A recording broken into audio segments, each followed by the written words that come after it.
जय हिंद मित्रों। दोस्तों आज हम इस वीडियो में बात करेंगे भारत की आज़ादी के पीछे की असली कहानी के बारे में। तो चलिए शुरू करते हैं। दोस्तों वह दिन था 15 अगस्त 1947 का। सूरज की पहली किरण के साथ आज़ादी की सुबह हो गई थी। लोगों ने आज पहली बार आज़ादी की सांस ली थी। इस आज़ादी को पाने के लिए हजारों देशभक्तों ने अपने प्राणों का बलिदान दे दिया था। दोस्तों जब सभी लोग दिल्ली में आज़ादी का जश्न मना रहे थे, वहीं दूसरी ओर भारत के एक हिस्से को अलग करके पाकिस्तान नामक नया देश बनाए जाने पर दुखी भी थे, जिस कारण भारत के मुस्लिम लोग भारत छोड़कर पाकिस्तान जा रहे थे। इस बीच बड़ी संख्या में हिंसा होने लगी। देश सांप्रदायिक हिंदू मुस्लिम दंगों में जल उठा था। करोड़ों लोग अपने बसे बसाए घर को छोड़कर पलायन को मजबूर हो गए थे। मोहम्मद अली जिन्ना के बहकावे में आकर लोग अपनी इंसानियत को भूल चुके थे।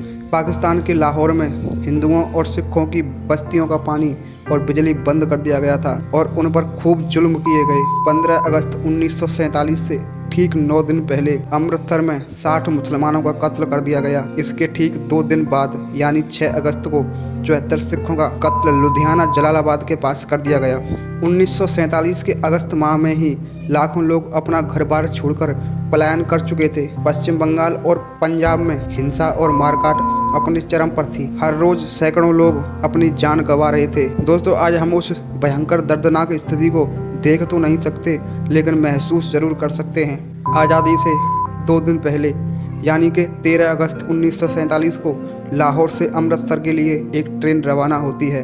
जब ट्रेन अमृतसर पहुंचे तो कोई भी सवारी नीचे नहीं उतरी। पता चलता है कि ट्रेन में कोई भी व्यक्ति जीवित नहीं बचा था। आप सोच सकते हैं कि वह मंजर कैसा रहा होगा। पंजाब हिंसा की आग में जल रहा था। दूसरे दिन दिल्ली से पाकिस्तान के लिए पाकिस्तान स्पेशल ट्रेन रवाना होती है, जिसमें सरकारी अफसर, उनके बच्चे और सरकारी कर्मचारी मौजूद थे। ट्रेन दिल्ली से रवाना होकर जैसे ही पटियाला पहुंचती है, ट्रेन पर हमला हो जाता है और कुछ लोगों की मौत हो जाती है। चारों तरफ हिंसा का माहौल था। सैकड़ों बेगुनाहों को मार दिया गया। बच्चे और महिलाओं की इज्जत लूट ली गई। दोनों देशों में अफरा तफरी का माहौल था। 15 अगस्त 1947 के दिन लाहौर से अमृतसर के लिए जो ट्रेन आई थी, उसमें ट्रेन ड्राइवर के अलावा कोई भी जीवित नहीं बचा था, यानी कि पूरी ट्रेन लाशों से भरी हुई थी और ट्रेन के आखिरी डिब्बे पर लिखा हुआ था, यह पटेल और नेहरू के लिए आज़ादी का तोहफा है। हम कह सकते हैं उस समय इंसानियत मर चुकी थी। आप अंदाजा लगा सकते हैं कि आज़ादी के वह दिन कितने दर्दनाक थे। इसके बाद हिंसा का बदला हिंसा से लिया जाने लगा।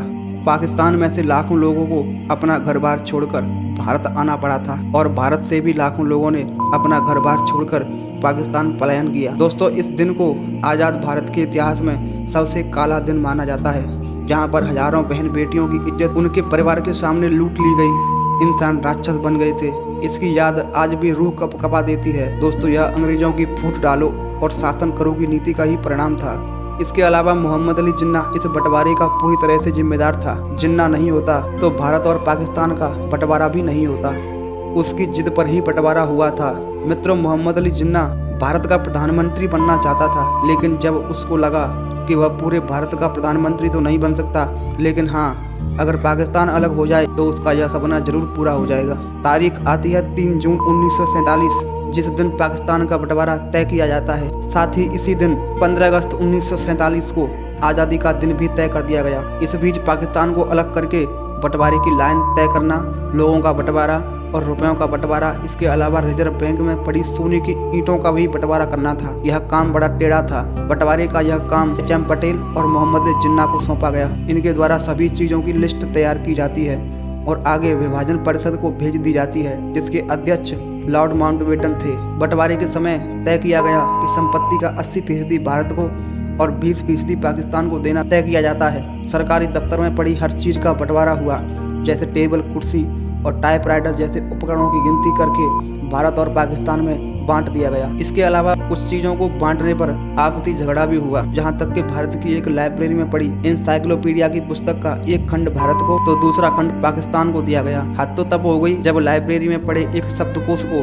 आधा आधा फाड़कर दोनों देशों के बीच बांटा गया। इस प्रकार देश में हर छोटी बड़ी चीज को दोनों देशों के बीच बांट दिया गया। जब पाकिस्तान ने भारत के गुप्तचर विभाग के बारे में कहा, तब भारतीय गृह मंत्रालय ने साफ साफ मना कर दिया कि गुप्तचर विभाग का कोई भी हिस्सा पाकिस्तान को नहीं मिलेगा। इसके अलावा उस समय भारत के पास नोट छापने की केवल एक ही मशीन थी, उसे भी पाकिस्तान को देने से मना कर दिया। इसलिए तो भारतीय नोटों पर पाकिस्तान की छाप लगाकर कई सालों तक पाकिस्तान ने काम चलाया था। इसके अलावा सबसे बड़ा बंटवारा भारतीय सेना का था, जिसमें 2/3 सेना भारत के पास और 1/3 सेना पाकिस्तान को देनी थी, जिसको भी बांट लिया गया। इसके अलावा रुपयों का भी बंटवारा किया गया, जिसमें 75 करोड़ रुपए पाकिस्तान को देने तय किए गए। दोस्तों, इस प्रकार भारत पाकिस्तान के बंटवारे की कहानी बहुत ही दर्दनाक भरी थी। इस बंटवारे के जाल में लाखों बेकसूर मासूम लोग फंसकर अपनी जान गंवा चुके थे। दोस्तों, आप और हम कितने खुशकिस्मत हैं कि हमारा जन्म ऐसे समय में हुआ है जब सब कुछ ठीक है। तो मित्रों, आपको कैसी लगी भारत की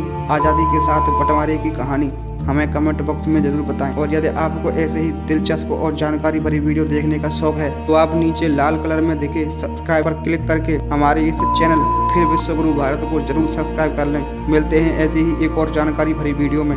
तब तक के लिए जय हिंद, जय भारत, एक कदम अखंड भारत की ओर।